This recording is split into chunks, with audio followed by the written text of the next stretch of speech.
Royal Correspondent Rhiannon Mills looks back at the extraordinary legacy of Queen Elizabeth II.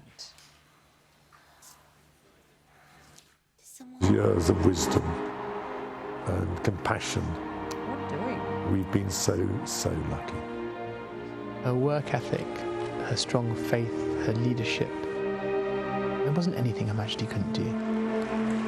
There was a courtesy and a humanity and a kindness that I'll remember forever. It was a life of public service and duty. Committed to her country.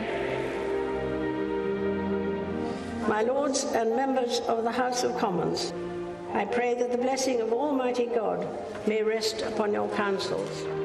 And her Commonwealth. I feel enormously proud of what the Commonwealth has achieved, and all of it within my lifetime. Devoted wife and mother.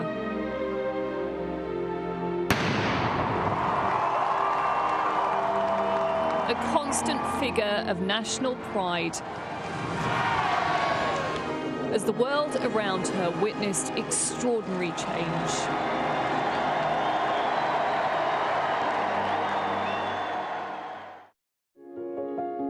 Born in 1926, Princess Elizabeth wasn't expected to be Queen.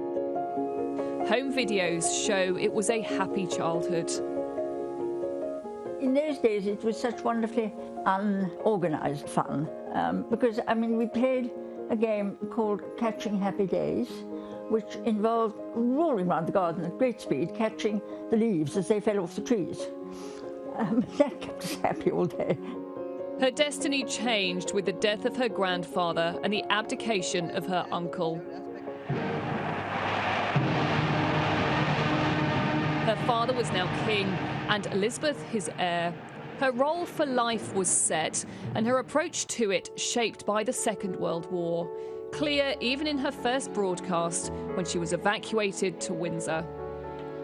My sister Margaret Rose and I feel so much for you, as we know from experience what it means to be away from those we love most of all.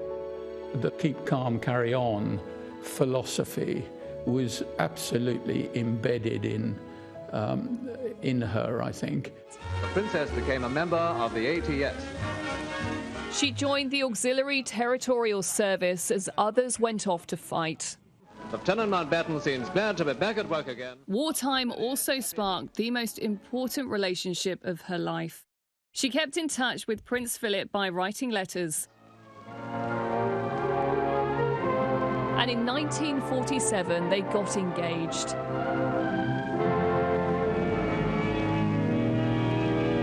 A glamorous young couple, their wedding was celebrated across the country.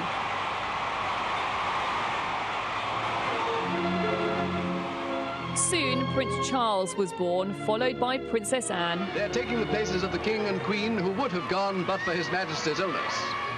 But duty called, her father was ill and they had to take his place on a tour of the Commonwealth.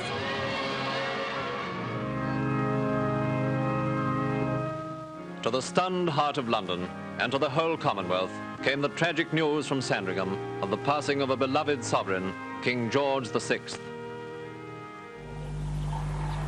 In a remote lodge in Kenya, Prince Philip told her the news. She was now Queen.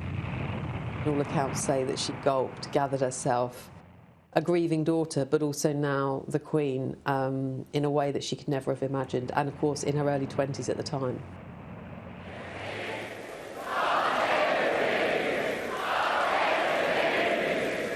The following year came her coronation, broadcast for the first time on television.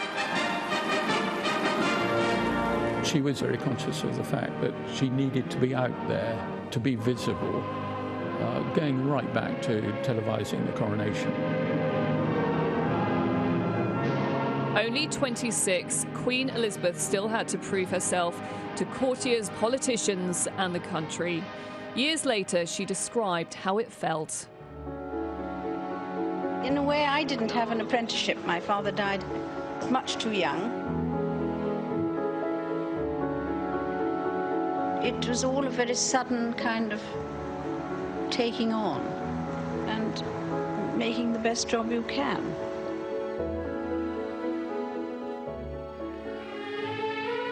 From the very start, she felt she had to get out and connect with the public. The Queen and Duke now took their places. Through thousands of engagements and inventing the walkabout.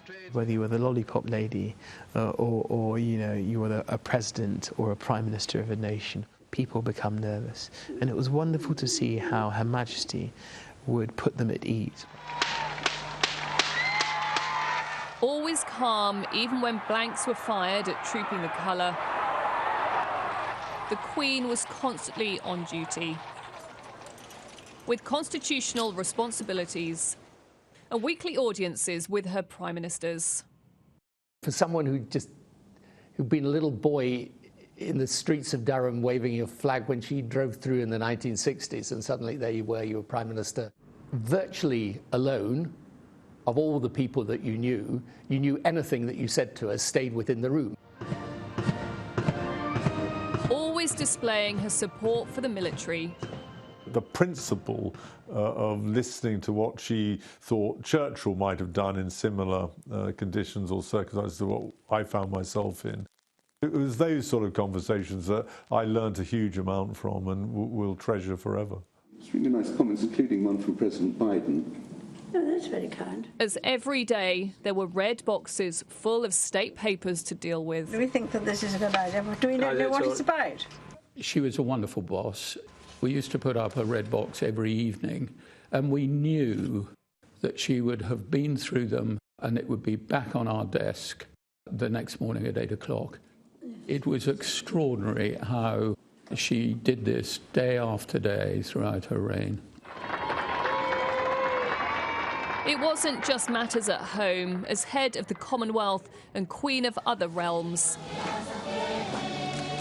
she travelled more than any other head of state. I remember going to Uganda for the Commonwealth Heads of Government Conference, and from the airport to the hotel, I don't think I've ever seen crowds like it.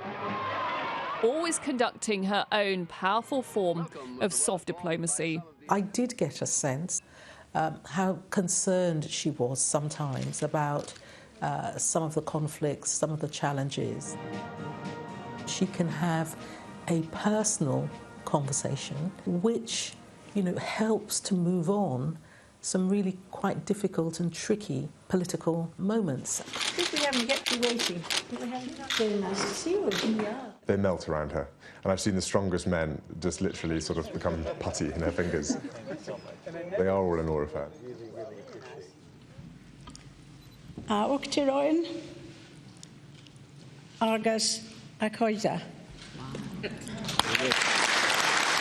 The first British monarch to visit the Republic of Ireland in 100 years. She was a figurehead of unity and stability. She never wavered from duty or service. And in uncertain times, people need anchors. We've lost one of our most important anchors. I'm very glad to have been able to join you today. There at times of national tragedy, including the coronavirus pandemic. Adapting the way she worked to reach out, set an example, and rally the nation with messages of resilience.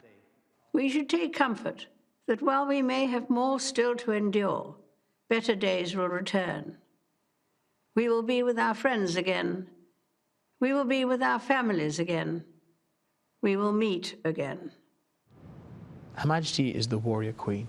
She has done it. She's been there. When Her Majesty addressed the nation, it's the empathy. We're all in this together, but it's going to be okay. My grandfather broadcast the first of these Christmas messages. Her Christmas broadcast every year was her chance to send a personal message. It's no surprise that families so often treasure their Christmas routines. Because behind the formality was an utterly devoted wife and mother. Prince Andrew, 5 last February, probably feels quite senior now that he has a baby brother. The family is very close together, and we do enjoy spending time And she's always made time all the way through her life, and yes, there have been those particular moments of the year when that very much comes first. When we were very young, obviously, it was harder for her to have so much time, and we were obviously living elsewhere as well, so we were never really all together in the same place. But whenever we had the family moments and we met up, she'd be very keen on watching what the children were up to, and I think there were moments when she loved the noise and running around the house. It kind of brought the house to life, and it kind of made the real family atmosphere. I think that'll be strong enough. We'll see if this is strong enough to... While she was head of state, Philip was head of the family and a huge support. Come around this side. Nasty feeling, but isn't there another branch there? They were a couple with a different relationship than many people have, but he learnt to live with that. It's difficult to be a monarch with the degree of responsibility that you have without a very good partnership to back you up. When there were tough moments, if he was around, it was hugely important. You could see them working a crowd or working a walkabout. If you watch it, they'll stuff you. It wasn't planned, it was instinct. They both had the same metabolic clock, I think. In 2021, she said goodbye to her beloved husband and dedicated consort.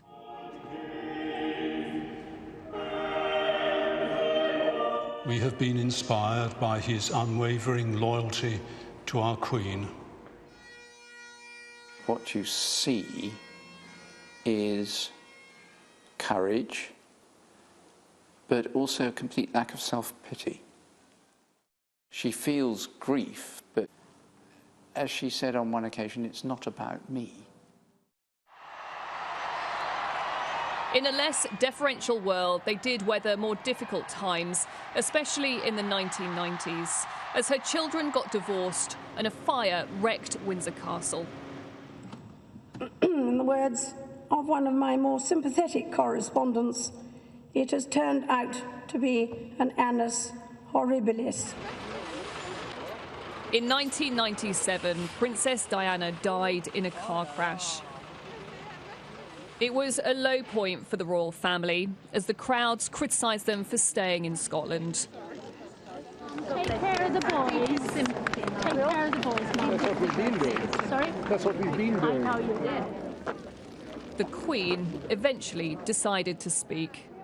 I admired and respected her for her energy and commitment to others, and especially for her devotion to her two boys. The Queen's life has been a continual process of evaluation, re-evaluation, shaping how you keep in touch with a world that's changing very fast. But she was always doing that.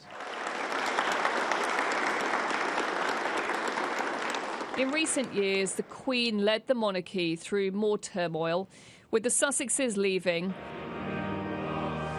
and Prince Andrew facing sex abuse allegations. She rarely showed emotion in public. Privately, she was known for her genuine warmth and kindness. One of my predecessors said, you never come out of your morning session with the Queen feeling worse than when you went in.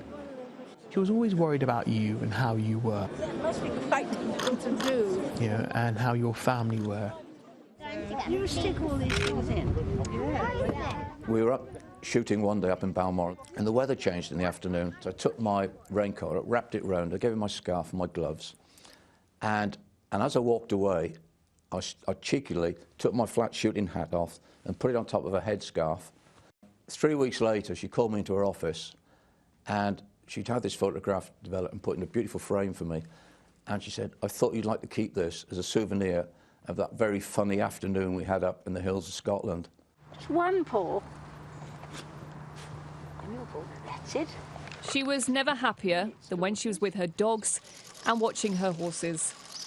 Oh, she does relax with racing pork. Yes, definitely. Has won for Her Majesty the Queen. When she gets to racing pork, you can see the shoulders drop. You can see her. Somebody I know, somebody I've got something in common with. And she does maybe spend a little bit longer with them. I do remember that suddenly there was a huge fight going on amongst a number of corgis. She waded in and she got bitten in the process, but she sorted it out. Just sometimes we would see a glimpse of her sense of humour. Careful what you wish for. Oh, really? Please. Boom. As she shared the screen with some of Britain's other biggest stars. James Bond at the 2012 Olympics. The two figures disappeared out of the helicopter. Harry, in complete incredulity, just shouted out, "Go Granny." And Paddington Bear for her Platinum Jubilee. I always keep one for emergencies. So do I. I keep mine in here. Oh. For later. Thank you for everything. That's very kind. As the Queen grew older, the whole country would come together to celebrate her milestone moments.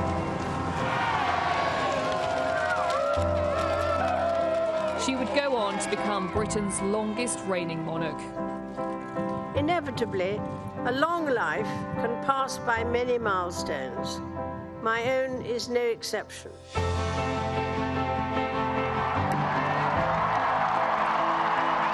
And the first to mark a Platinum Jubilee.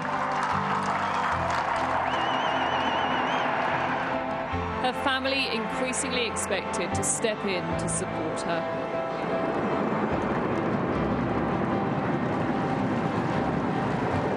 The Queen's remarkable reign and the stability it brought helping to secure the future of the monarchy as her family continued to grow.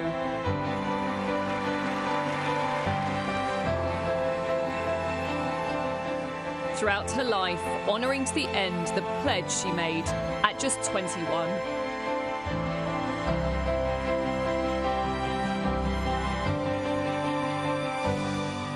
I declare before you all that my whole life, whether it be long or short, shall be devoted to your service and to the service of our great imperial family to which we all belong.